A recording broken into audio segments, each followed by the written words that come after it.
First of all, let me thank June for inviting me here and for organizing this session. I'm quite impressed with the amount of energy he's been able to generate in the learning sciences. I'm very happy to see that there is a Japanese version of the handbook available, and I hope this will make a lot of things possible. So I'm invited here to talk about, give you a little bit of an overview of the learning sciences. I think this is too loud, so yeah. I need to use my own voice at the front. Okay. So I'm going to give you a little bit of an overview of the learning sciences and some examples of some of the work that have been published in the Journal of the Learning Sciences and in other journals, and so that hopefully you have some understanding of how the learning sciences is different from maybe areas around it. So this is basically what we're going to try and cover. Why don't you just stop? And I'm going to translate. Yes. Okay. でも最初にいつものように感謝の授業を受けられて、で、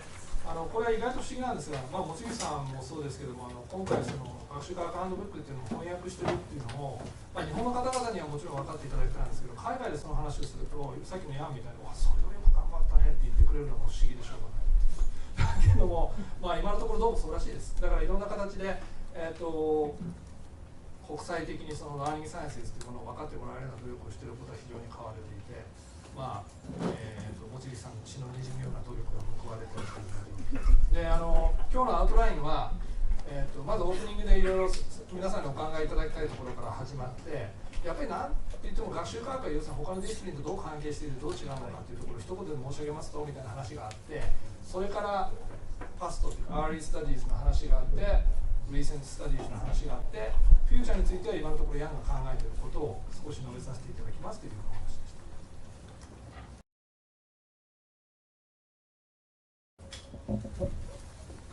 た。So I don't know if you've seen this before, but there are some videos in which Harvard graduates and professors are interviewed about certain questions like you see here. For example, what causes the seasons is one, and if you've watched the video, you'll know that all of these people are quite bad at being able to answer those questions, despite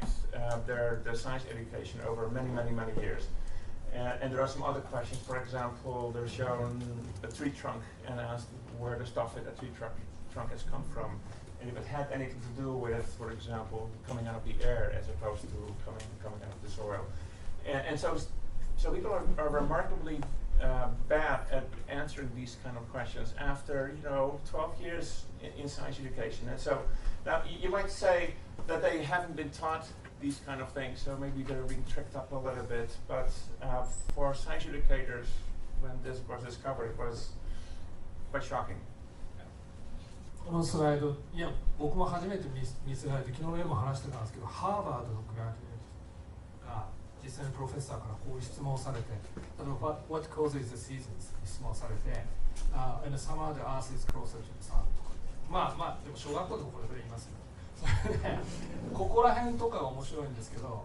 How do you think plants get their mass? Do you think it has anything to do with the carbon dioxide in the air? Oh, that's an interesting idea, but I don't know. 知らないわけです。で、ここもちょっと面白いんですけど、ライトバルブとバッテリーでとワイヤー使って、こう電気つけられるんだけど、言ったら、そんな当たり前じゃん。Can you try it? ってやらない。で、こういう状況をかなり優れた大学教育を受けているところの学生だからそういうリアクションを聞くと、やっぱりサイエンスエデュケーションや専門一緒なんですけど、そういうところがかなりショッキング。ここら辺から始まるわけですね。Maybe you don't care what causes the seasons. Maybe you say you don't care about that. But here are some more recent things. Joel Achenbach wrote an essay in National Geographic a few years ago, and he was complaining about just the amount of disbelief there is about things that are very well established by science. And so you just see two examples there. One of them is whether or not we really went to the moon, or whether or not that's just something that was staged. And the other issue is around whether or not we should follow science around questions like vaccination. So 先ほどのはその、始まりのようなものなんですけど、最近でも社会の中でやっぱりそういうふうなことが問題になっていて、要するにサイエンティフィックなエビデンスだとかナレッジというものがあまりにも人々に浸透して、有名な話ですよね。左は本当にアメリカは月着陸したのかとか、最初の人類の一歩っていうのは本当にあったのかみたいな話で、どっかでスタジオで撮ったんじゃないかって、最近映画もありましたけど、こういう話があったりだとか、こちらはもうちょっとシビアかもしれません。要するに子供に一切ワクチン打たないっていう、そういうふうなことも、平気で行われてるっていうところがやっぱりかなり衝撃ですよね。So the status of science is also in question. Maybe you don't care about science that much. Let's look at something like history. So it turns out in history we are in a similar situation where people don't have a very good understanding of history. And so this is just one example of a current controversy. It has to do with folks who were in the past recognized for some achievements that are not seen in the same way from the perspective of today's world. 最近ニュースでよく話題になってます。いわゆる南北戦争の時の南の方の将軍の銅像、良くないかなって壊してみたりだとか、これあるパークに置いてあるその火をもう隠しちゃう、レイシズムだとかディスクリミネーションみたいな話があって、イクオリティについて反してるから隠してしまおうとかいう話になってるんですけど、このこと自体はでも歴史の史実として非常に意味があることで、サイエンスだけに関わらずいろんな学問領域の知識と言われるようなものに対してなんていうんですかね、こうアンチインテレクチャルなアプローチっていうのが非常に強くなっている。Here's another example of this. This is from the Netherlands. They have a feast there for small children. They get presents from the bishop you see there, and the bishop has a black helper who carries the presents and all of those kind of things. And so there's a lot of controversy now whether or not this tradition should continue. It's a tradition that has been there for hundreds of years, and people are now arguing that maybe the helper should not be black anymore. これもそのオランダの慣習らしいんですけども、そのビショップヒゲの人ですねが横にいつもそのなんていうの、サーバントとして言い方の問題なのかもしれませんが、そのブラックの人を横にいつも使いの人としてこうつけてるわけですね。でこのペアのセットっていうのはもう何百年も続いてる伝統で、子供たちももうこれをそう不思議にも思ってないんだけども、そのセンチの人は要するにそういうブラックの人をサーバントとこと自体がレイシズムというふうな捉え方をしてですね、こういう慣習すらもうやめてしまえっていうふうなことを言い始めている。So we have problems with science education, a really deep understanding of what science is all about, what its value is, what it tells us. We have similar problems in history, being able to take the perspective of the time in which things happened. And we could go on for a while. We can go into other domains, and we'll find similar problems with the quality of what is learned at the end of schooling. 今サイエンスとそれから歴史の例っていうのをご覧いただきましたけども、こういうふうにどんどんディスプリンを超えてこういった考え方が広がっていくことによって、例えばその子どもが学校を終わる頃、例えば基礎の教育であるとか、あるいは高校まで終わる頃に彼らが本当に知ってなきゃいけないことをどれぐらい知ることができるのか、あるいは知らなきゃいけないことをどれぐらいカバーされてしまうのかということは非常に問題になると思います。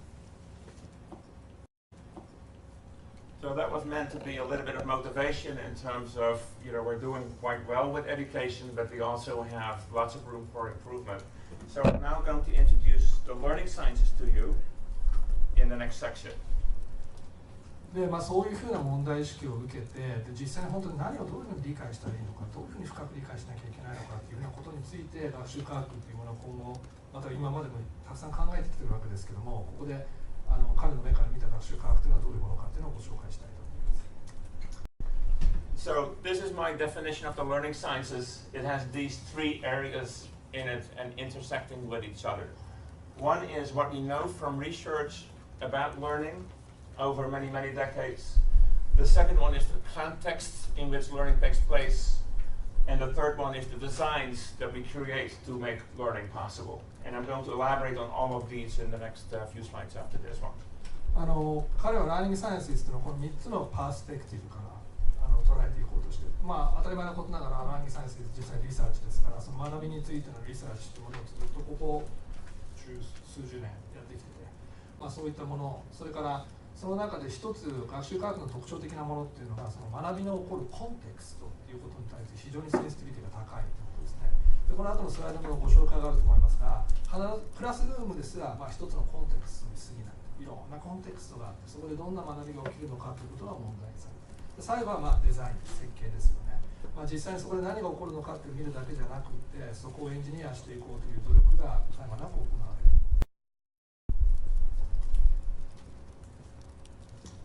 Just before I do that, here's one other kind of perspective that I think is very useful. So what I'm saying here basically, and this comes from the Welton Institute at that university, you see there, Open University of the Netherlands. So they're talking about effective, so it has to work, students have to learn, it has to be efficient, it shouldn't take any more effort than is necessary to bring about the outcomes you want, and it should be fun. Okay, and it should be enjoyable, and you can immediately see the tensions and the difficulties there, right? So we can be efficient and effective. Maybe we certainly have some strategies for that. Maybe they're not very engaging for students. Maybe they don't like to spend their time that way. Is this a Paul Koshner talking about? Yes, this is on this is their framework for their whole research group. 彼のパースペクティブは違うものですが、またそのネザーランドのオープンユニバーシティで言われているようなものっていうのを持ってきてご紹介しましょうということで、そこではその学習というものをこの3つの観点からエフェクティブかエフィシエントかエンジョイアブルかというふうなことから捉えようとしている。でそれぞれの定義はここに書いてあるので、あんまりその複雑なことは言わずにおこうと思いますけども、エフェクティブでありエフィシエントであるということはかなりいろいろ考えられてきている学習科学でもエンジョイアブルかというふうなところは実は意外と手をかけてない部分でもあります。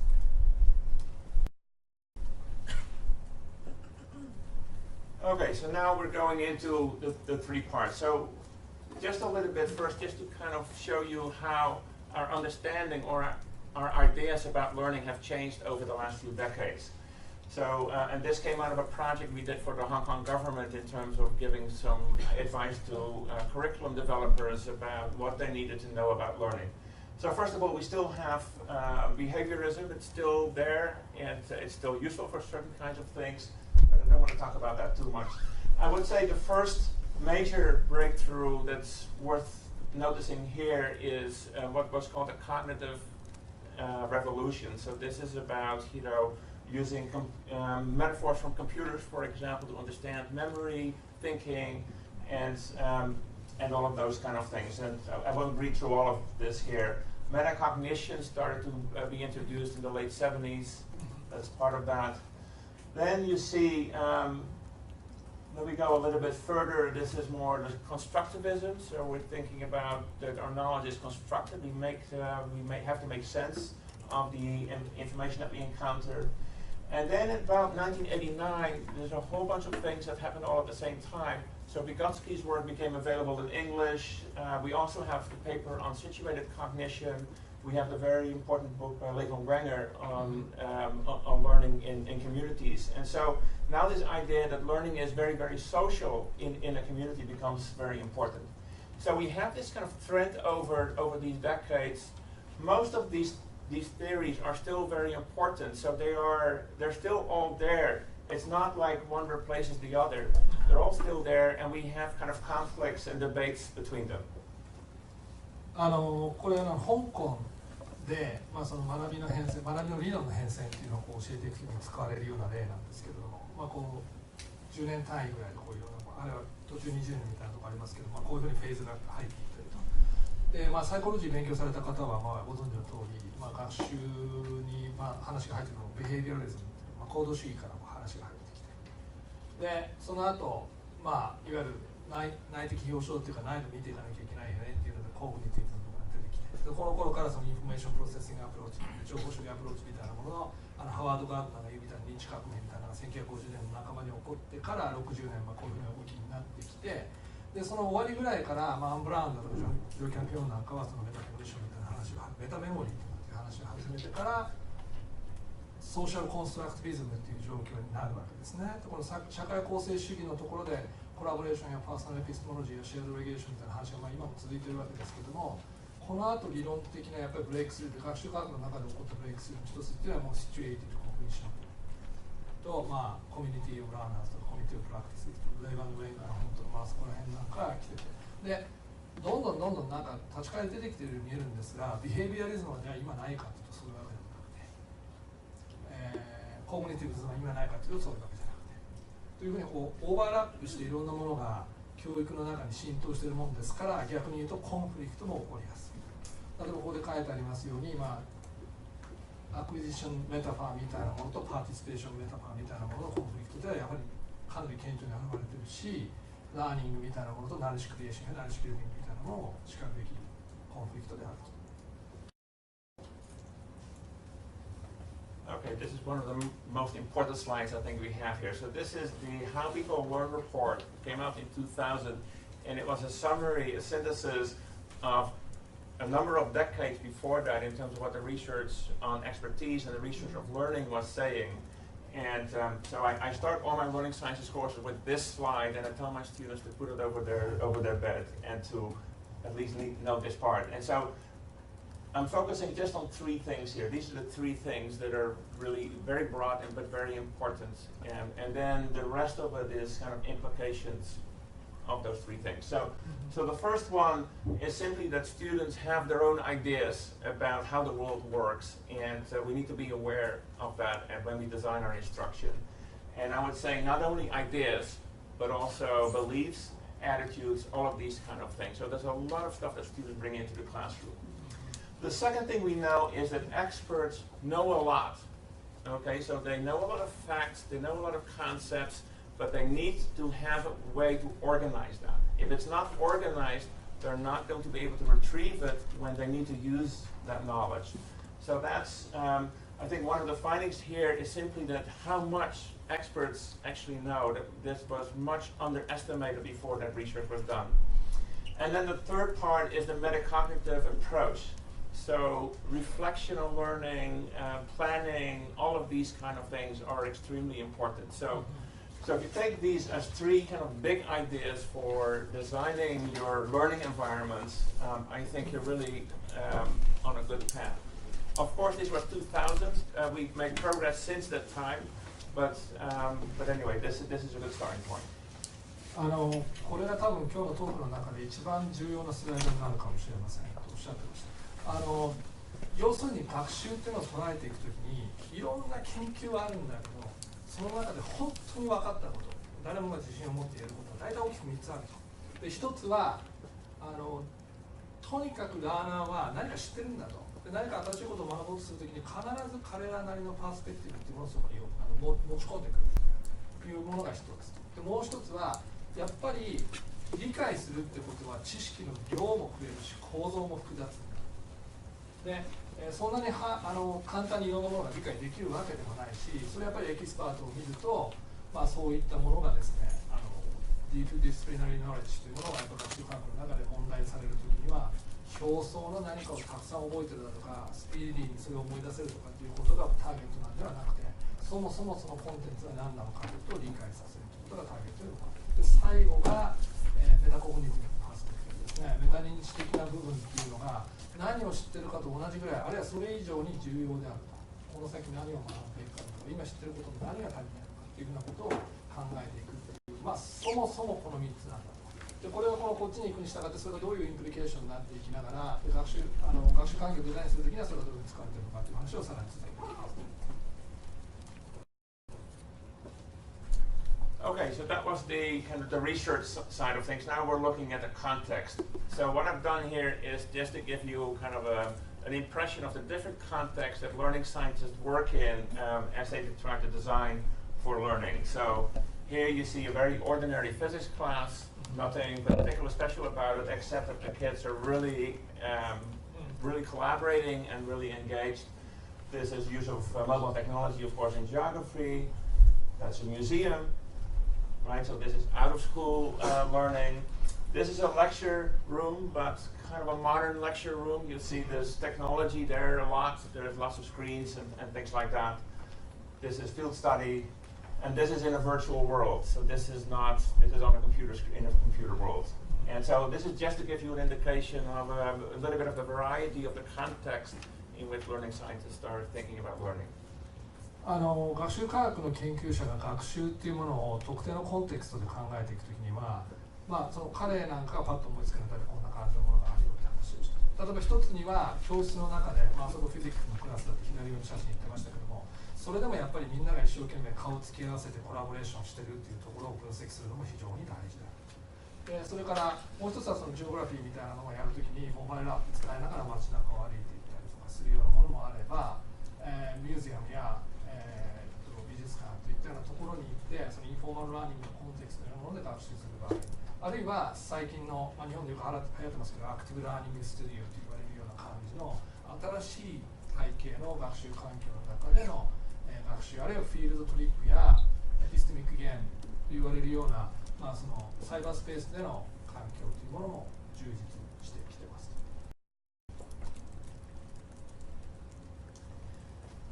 Here's just an overview, just a sample. Again, some of these are in the handbook that's available. Just a sample of the different approaches that are being used. For example, I just mentioned the Jasper Woodbury series. I think a lot of you have heard of that before, which was around stories, basically stories that had mathematical problems embedded in them, which students then tried to solve together. And the stories were presented on Laserdisc for a very short time that those things were fashionable. And I won't go into all of these other ones. You see WISE, this is another science education environment. And this is a virtual world here. So this is just, again, to give you a little bit of just a naming, basically, of the major approaches that we have. これがですね、その設計とか、いろいろ学習環境というものを考えていくときに、これまでのいろいろな時を経て、パスト、プレゼントとですね、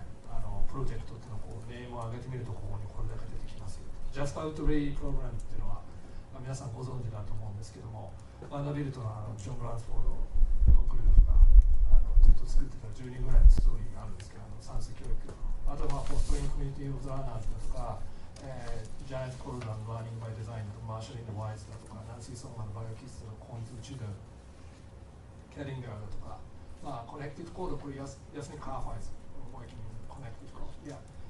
ヤスミンとか、あとはデブラ・フィールズっていう今の若手の研究者なんかがやってる研究なんだ。ここに系譜上げてこないのがやんらしいなと思うんですけど。Okay. So just on the right here, so here I have basically the major concepts and ideas that learning scientists care a lot about. So in the context of these kinds of learning environments. So you see, for example, scaffolding, what that means, getting a deeper understanding of what scaffolding is all about, things like that. Metacognition, a lot of metacognition studies are kind of experimental studies in laboratories, but here we're talking about how metacognition plays out in these environments. Transfer of learning. So these are the kinds of things, when you look at a learning sciences paper, these are the kinds of things that the research questions are about and the explanations are about.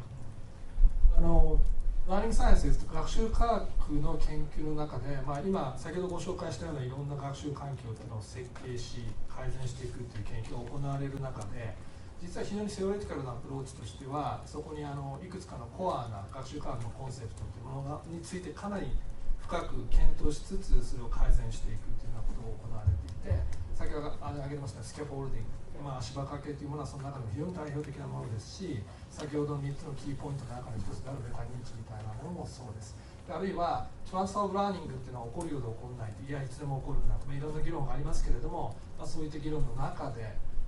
学習の転移というのは本当にどうやって起こすのか、何が起きれば学習が転移したって本当にいいのかみたいなことなんかを深く考えながら研究というのがずっと進んでいます。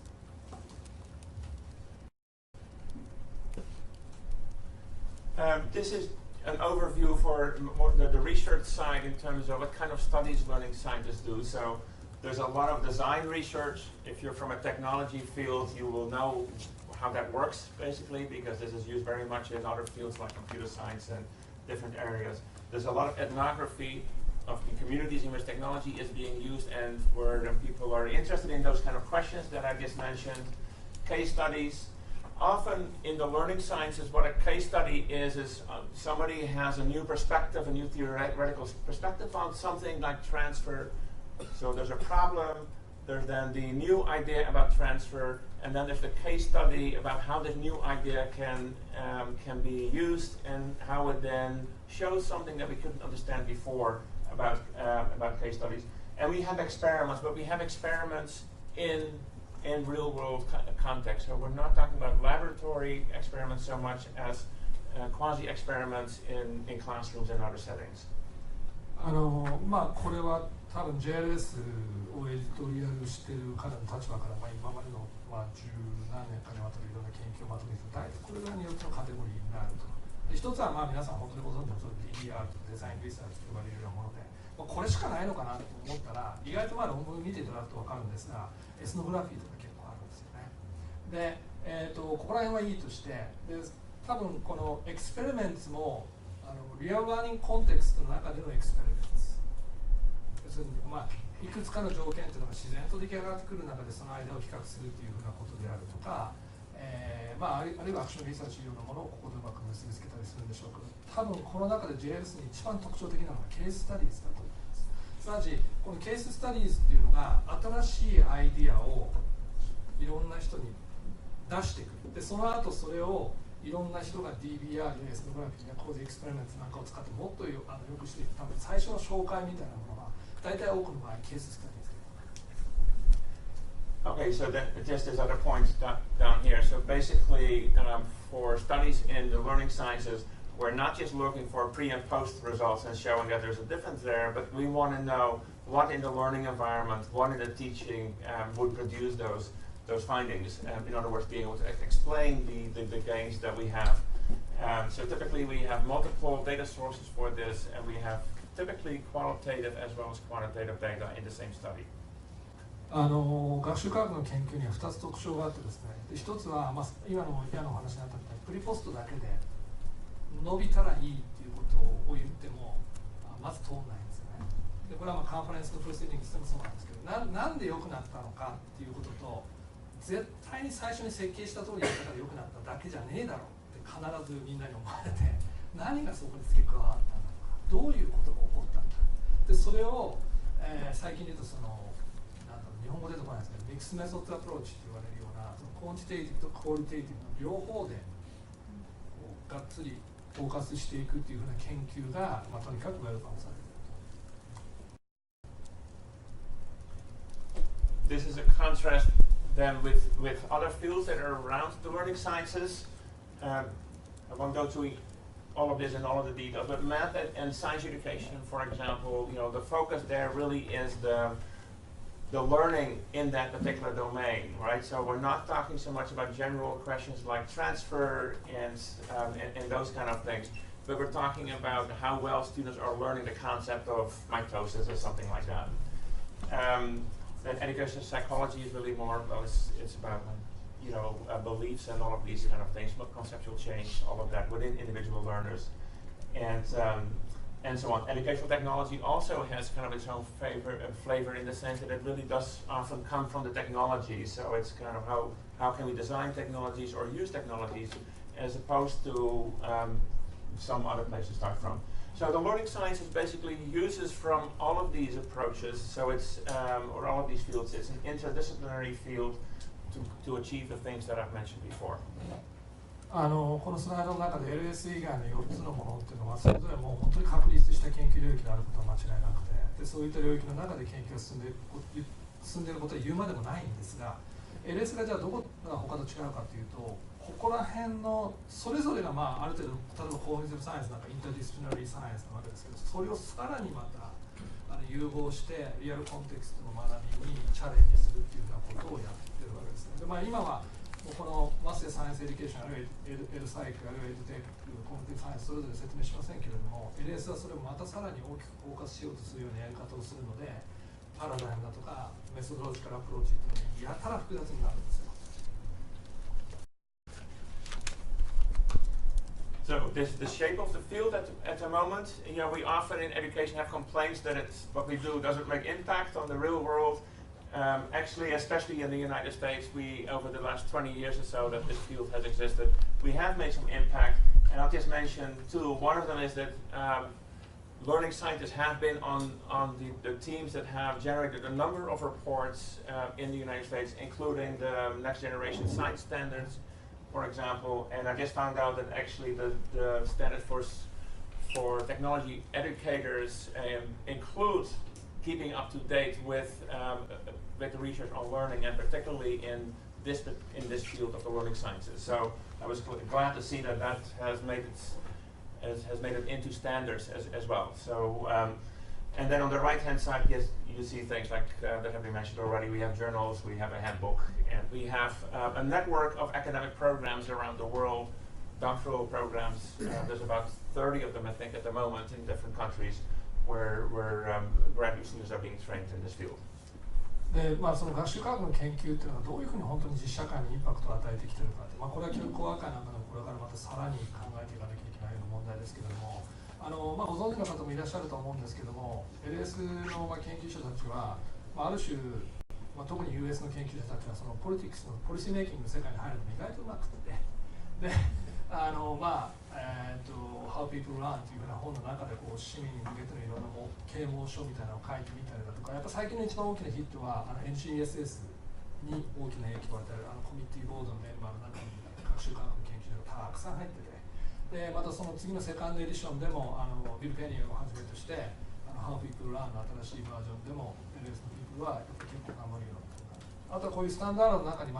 いろんな形でその Including Findings from the Learning Sciences というふうに書いてもらえるようになってきてるし、その地道な努力として行っているのが、機関誌2本ちゃんと出していくっていうのと、ハンドブックみたいなものを8年9年ぐらいに一遍出してるというふうなことと、あと機会があったらぜひご覧いただきたいんですけど、RECLS というビデオ教材、いろんな各国の有名な研究者がですね、そのあるトピックについてきちんと話してくれたやつがありますので、ぜひご覧になっていただきたいと思います。Over in Japan, it would be amiss if we at least didn't recognize some of the, I would say, some of the biggest people in the field over the years. Professor Naomi Miyake and Professor Gio Hatano. If you're a doctoral student, and some of you might still be doctoral students, if you're working on your dissertation and you don't think that your work will make any difference, read her dissertation and read her first article that she wrote out of this. It made her world famous. And it started out being about trying to figure out how a sewing machine works, but it's not really about that. It's about the different levels of then unraveling that and basically getting to an understanding about how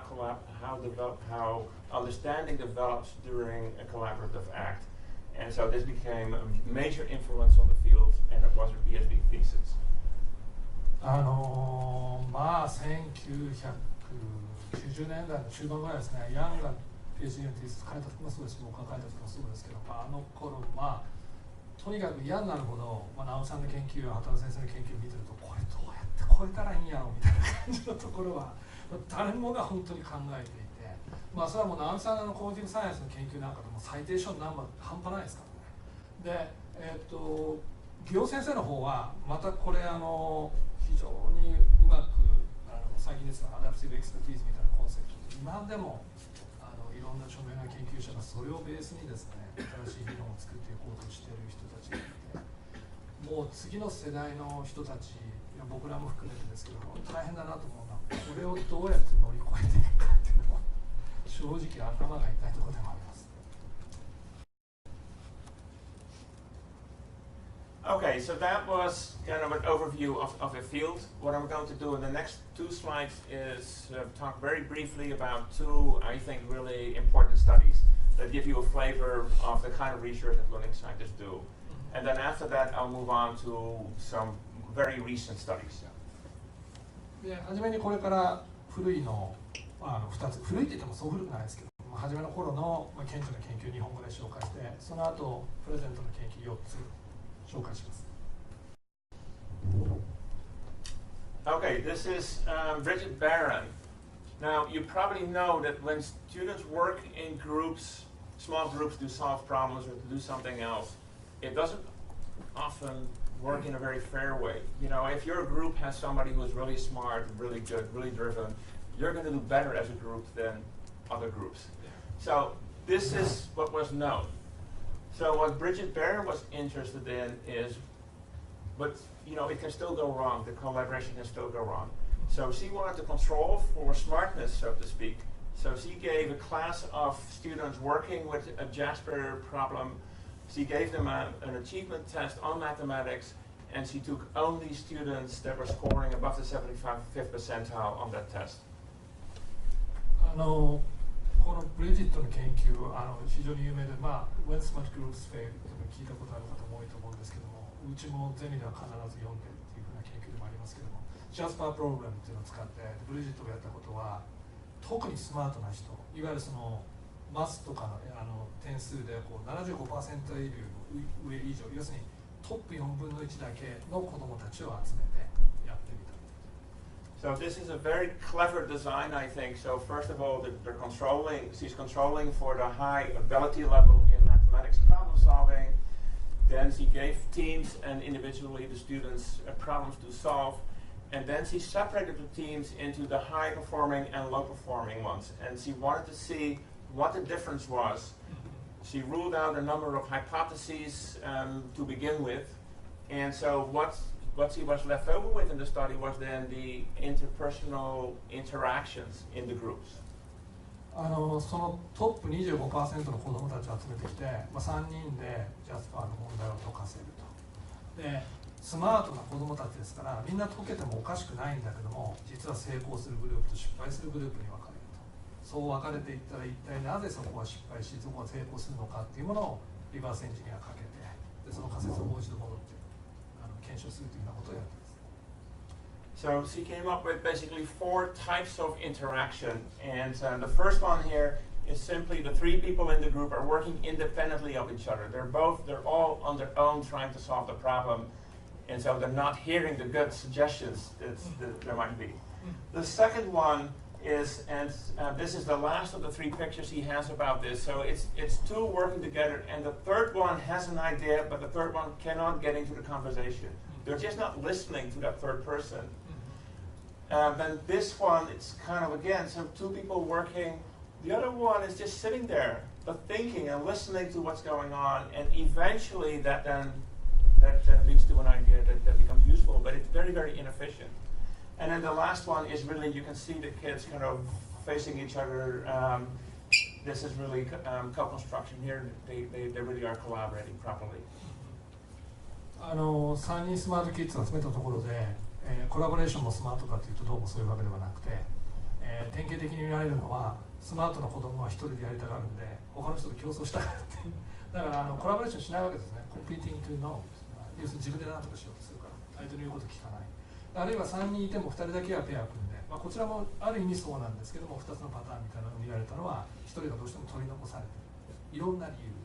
で取り残されてる子の方がなんかいいアイデアひらめいたりするんだけど、それをうまく取り入れることができない。で多分こいつが一番うまくいってるケースだと思うんですけど、僕らが一番期待しているスマートキッズのグループワークなんですけども、こういうこと起こることがじゃあ多いかというとどうもそういうわけではない。So the paper is a bit long because he talks about the dialogue in these groups for all of these types. And so if you're a teacher, I think you can really get an impression about how it sometimes works and how what things are not effective in collaboration and what it looks like when it is effective. So when I give this as a reading to my students who are teachers, they'll take this home and they'll do something with it. 今私が先ほど申し上げたこととも関わるんですけども、この4つのケースについてブリジットはきちんとそのダイアログっていうのがどういうふうに起こってどう展開しているかっていうのをそのアーティクルの中で書いてるわけですね。でそれを見ていくと、なんでスマートなキッズを3人集めてもどういう理由でうまくいかないのかっていうものをその事例ケーススタディーズから見ていくことができると。で香港 U でヤンが教えてるクラスでは意外とインサービスティーチャーズって結構多いので、そういうダイアログ持って帰って考えてみたらとかっていうようなことを言ってます。Here's another one from about the same period. This is a very important paper. So Janet Kalotner decided to design a science curriculum that was based around the idea of engineering, of basically creating things like carts that could do certain kinds of things, do certain specifications. And so that was, so there's inquiry involved in this, and there's designing involved in this. The challenge that she set to herself was that she wanted to do this in middle school. Typical children, typical kids at those ages, they're not interested in science. They're not interested in working too hard in any kind of thing like building explanations and making things better. They want to kind of get things done quickly. So, so she had this challenge of getting a deep engagement from the kids around this quite difficult work. これも非常に有名な研究で、この研究については認知科学という雑誌をご覧になったことがある方はちょっと前ですけども、ジャネットに日本語でこの論文を少し書いていただいたことがあって載ってるものもあるので、ぜひご興味があればと思うんですが、この LBD サイクルってラーニングバイデザインサイクルっていうのは何かを明らかにしようとすることとそれを確かめるためのエンジニアリングのプロセスが両輪のようにこう回っていくような学習プロセスです。でこういったものが、クラスルームのカリキュラムの中にどういうふうに位置づいていくかっていうのをジャネットは当時ものすごい勢いでやってたんですが、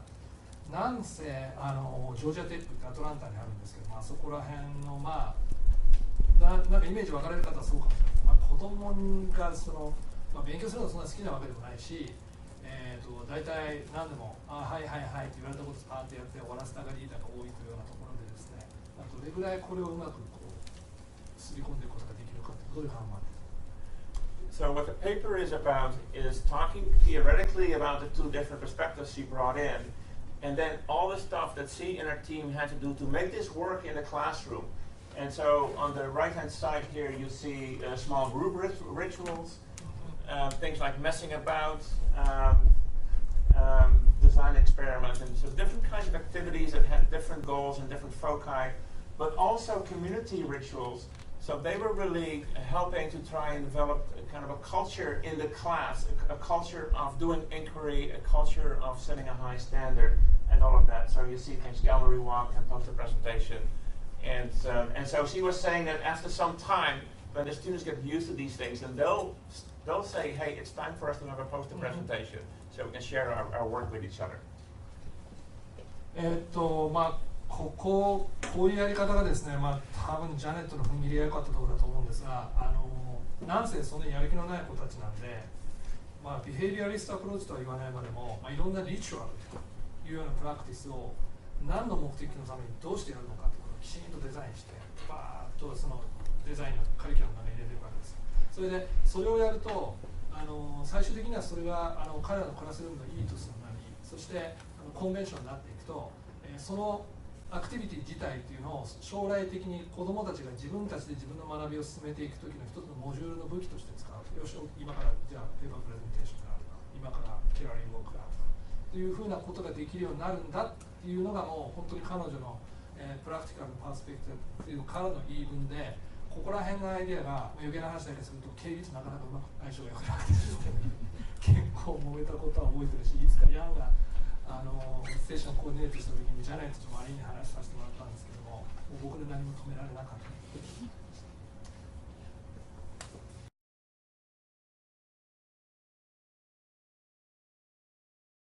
This is a really neat paper, just published this year. And so Mikkel and Chi came up with this framework that's called the ICAP framework. And basically what she's saying is that there's a hierarchy of ways in which students can attend to information that is either presented to them, for example, in a lecture or as they're reading material. And the first thing is kind of, you can just read it or you can just sit and listen without doing anything, right? And so that's what she calls passive. The next level would be something more like I'm trying to highlight and trying to take some notes or something like that, but that's about the level that I'm using. The next one is constructive, and so what she has in mind there is that you are constructing something that isn't in the information. For example, you make a table that organizes ideas in a different way than they are presented to you, or you make a concept map or something like that. And then the last one is interactive. So you're doing the constructive work, but you're also talking to a partner about that. So for learning, she's saying that this is the best and this is the worst, and there's this order here. So in this paper, this became kind of her analytical framework for the questions she wanted to deal with. But I'll let you. まあなかなか違いですね。これが最近出たというのはまた面白い現象だと思うんですけど、ICAP という、まあ、AKG が最近提唱しているもので、まあ、ARA のトークとかのビデオっていうのがウェブのサイトにもありますので、もしご興味があればご覧になればと思うんですが、まあ、4つのモードの学びのスタイルみたいなものがあって、一番まあどうしようもないのどうしようもないというか、あるのがパッシブで、パッシブアクティブっていう話は、まあ、アクティブの方がパッシブよりはいいわなって話はあるんですが、そこから要するにただアクティブに何かを学ぼうとするだけでなくて、いわゆるコンストラクティブか、要するに自分なりに自分の理解を作っていこうとしているかというふうなことが、インディビデュアル中心からさらにソーシャルな方へ動いていくとインタラクティブというこの4つのモードがあると。で、まあ、この後その結果の話少ししていただけるのかどうか分かりませんけども、今のところ言わずにおくと、まあ、そういうふうな4つのモードで、まあ、いろんな学習をしているスタイルの子たちを見ていくと、ラーニングアウトカムがどう違うのかというようなことが分かってきた。まあ、この僕の記憶だと、この論文あるいはこのフレームワークについて望月さんが理科の教育かなんかにだっけ、解説書があるので、まず日本語で読みたいという方は望月先生のアーティクルをぜひご覧ください。Okay, so what he did is, so he had pairs of students observe videos that either had a person just talking to them, or where there was a pair, a tutor and a tutee, that were in an interaction. And it turns out from the analysis that he did, it's a very detailed analysis that is very well described with lots of examples. But basically what happened was that when the students observing saw the pair in the video interacting with each other, they took that as a model for the kind of reasoning they should be engaging in. So you know the interactive is the strongest one, so that happened, but because they saw this first, and they were also kind of intrigued, if you will, to apply that particular method. So in a way, if you're making videos, for example, for students to get some content, it would be better to make a video in which you have a pair kind of interacting with each other about the content you want to teach. まあダイアログなのかモノローグなのかという教材のビデオを作って何かをこう学習している学習者のそのストーリーでどうやって分かっていくかというストーリーみたいなものを逆に言うと教材として子どもに見せると。でその時に見てるビデオ自体がモノローグなのか、一人で何かこう考えてやってるところなのか、チューターとチューティーがいてお互いこう教えてるのか、あるいは2人で多分インタラクティブにいろんなものをビデオで見てやってるところを見て学ぶのかというふうなところによって、ある種その学習者の学びのモードを教材によってコントロールしようとしてもらっている感じで違う。この論文を訳したわけじゃないので。あ、そうか。じゃあまあそういうふうな、まあ、データの、非常にディーテールのダイアログを分析していて、まあ、僕もちょっと最近出たばっかりなのでこれは多分読んでないと思うんですけど、昔のエデュケーショナルサイコロジストとか前のところに出てるので言うと、まあ、そういう教材の作り込み方の違いによっても学びのスタイルに影響を及ぼすことができるとどうも言ってたような気がします。This is a very interesting paper that just got published, and in mathematics, in algebra teaching, it's quite often a mystery to students how things get moved around as the teacher is doing that in front of them. So what they have designed is they've designed software where you can have kind of a physical experience of that. So you can take parts of an equation and literally grab it and drag it to the other side and see what it then becomes when it comes to the other side. So it gives kind of a bodily experience with the abstract information that students are trying to learn. And so what the question here was, would it be better to let students do that first before a teacher shows them how to do the manipulations, or would it be better the other way around, maybe as an exploration or extension after the teacher has explained it? これも最近ですね、2017年にパブリッシュされた論文で、これは僕知らなかったです、全然。で、グラスパブルマスという多分アプリケーションを作っていて、でその中で子どもたちは何かいろんな数式を学習する前に、とにかくグラブしてこっち持ってきたりあっち持ってきたりして、でそこでどういう変化が起こるのかっていうのをどうも体験することができるソフトウェアのようです。でそれを体系的に、先生がインストラクションする前にそういう探索のところを入れるという意味では、なんとなくダブルトランスファーパラダイムみたいなプレパレーションフォーフューチャーズタイプのパラダイムみたいに見えなくもないんですけど、そういうものを使いながら子どもたちにある種エンジョイアブルなマスエデュケーションみたいなのを頑張ってやっている。So one part of this is also that the software that has been developed. So there's really the software is very widely available. So teachers can use this in their classes to try and at least enliven the experience of students when it comes to algebra. ここの一番面白いところ。Did you talk about this one too? No, not so much. No, I want to kind of disclose. Okay, right. Taking a long time. Okay. So 一番なんか面白そうなところ、ちょっと僕はこう今じっと見ててうまく聞いてなかったんですけど、パーセプチュアルなムーブメントっていうのが、基本的に後からそのスタティックスなシンボルを使った学習をしていくときになぜか有効で、Is this from the embodied cognition staff or? It's certainly embodied. Yeah, this is falls in the area of embodied cognition. そのマスエデュケーションのところにその身体的認知的なアプローチをどうも取り込んでいってるような研究なんです。I'm gonna have to read this one. Okay, go ahead. Yeah, so I did say, but I didn't say very explicitly. But basically, they tested one method against another method in this, and they found that having students do that first was better for learning than the other way around. So 先にやった方がいい。I'm just going to go to this one. That's the last one. Okay. This is kind of neat too, I think. This is a British study. So here's the idea. You learn lots of history. You sit in classroom. You never go anywhere as a student, and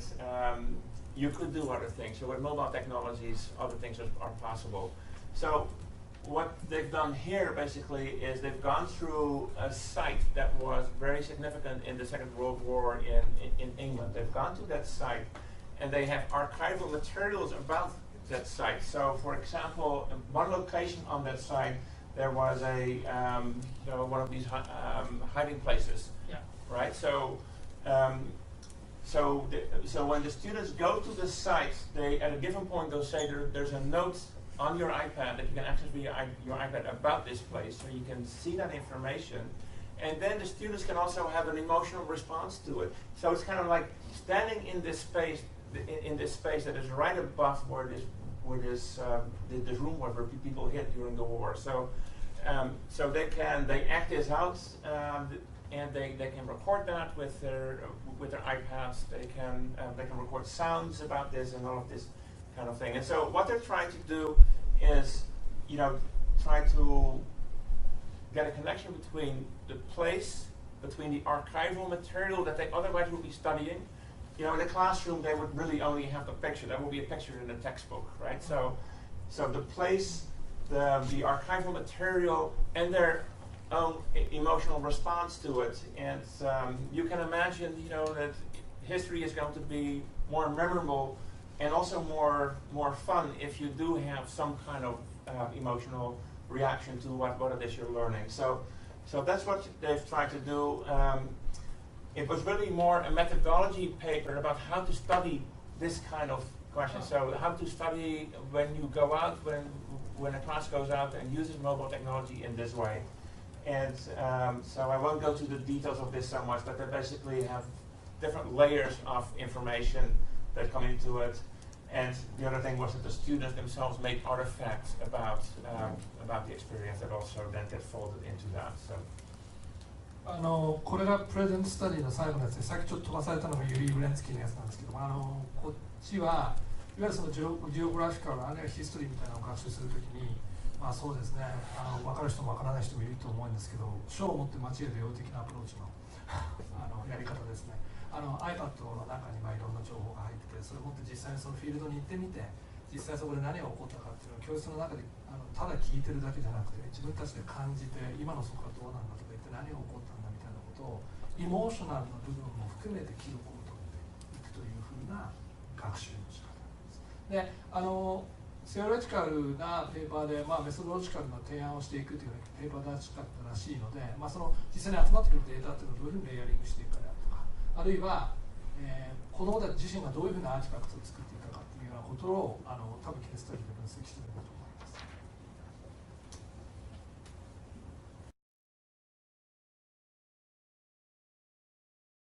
Okay, so I'm coming to the last two slides basically.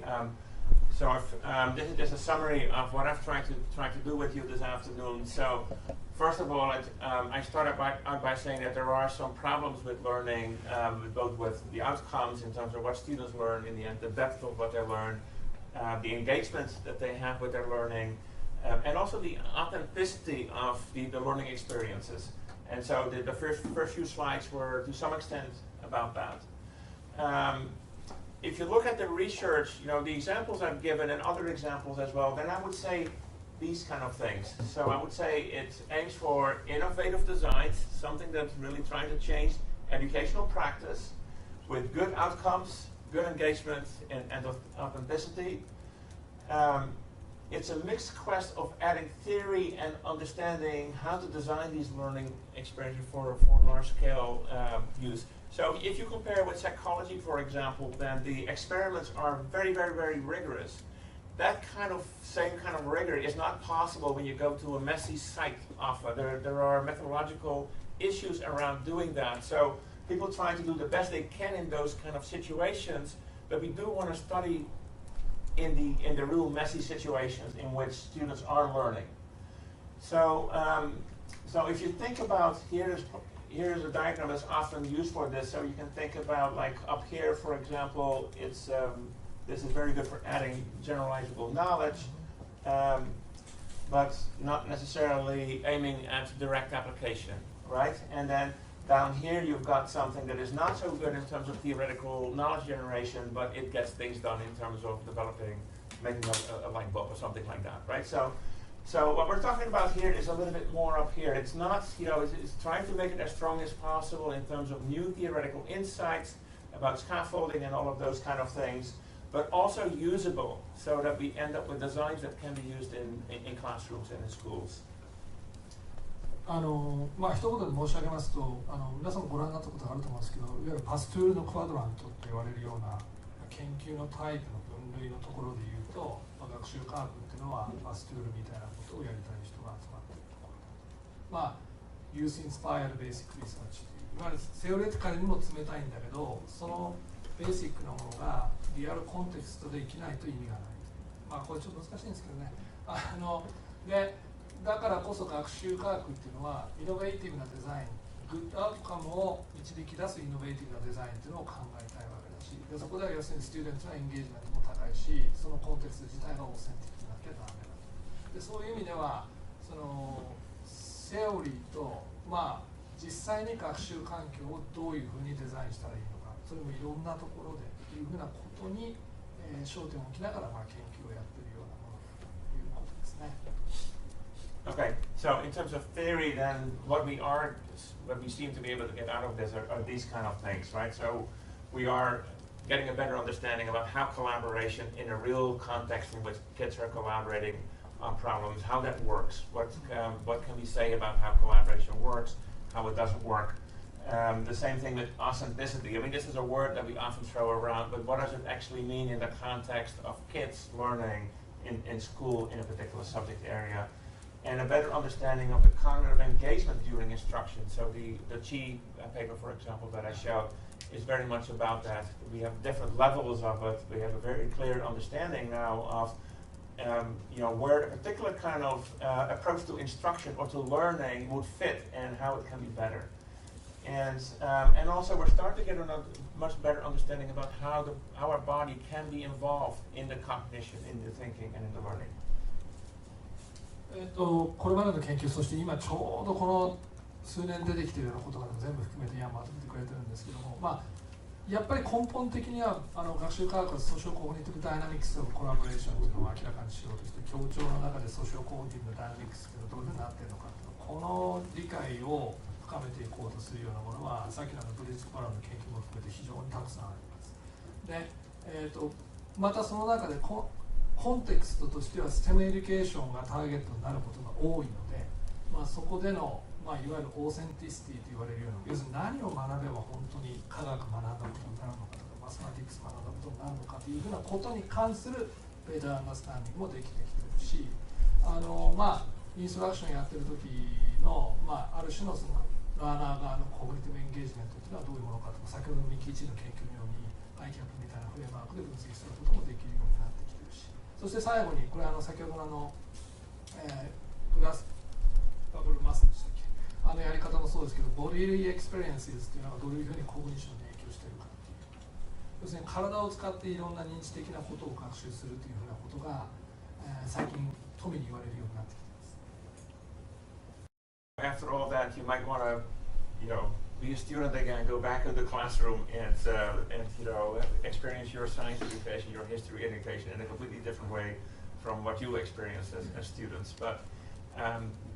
it's not all so rosy as that. So here are a number of challenges. I would say that we still have an opportunity for growth, and of course that's very important for a field. We want to continue. We want to continue to get better. I'm not going to read through all of that, obviously, but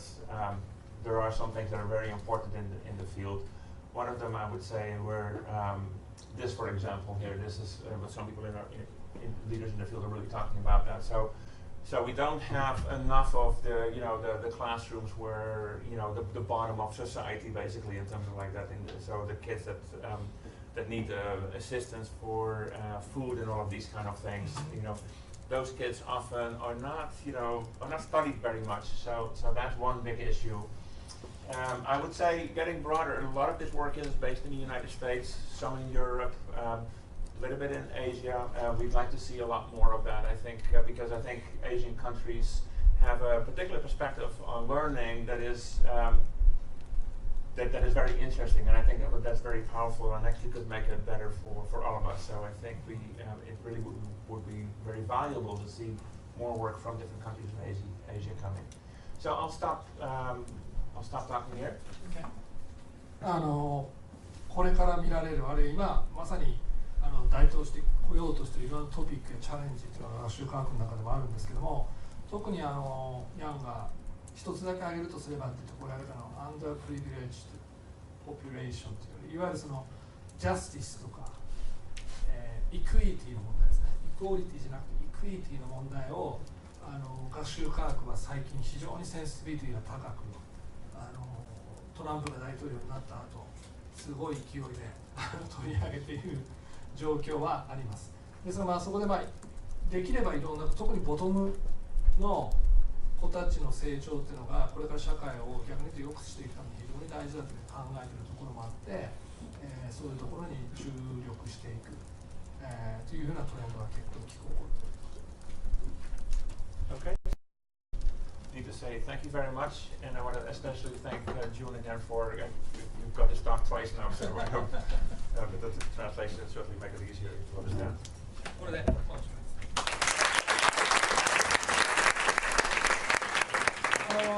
皆さんありがとうございました。Thank you. Thank you. Just この写真にあるみたいにヤン、それから望月さん、私、この教室の中ではそうなんですけども、ISLS と国際学習科学学会のメンバーシップのコミュニティっていうのをやっています。で、最近そのインターナショナリティっていうのが非常にやはりISLS の中でも問題になっていて、皆様方にお配りしてある配布資料の一つが、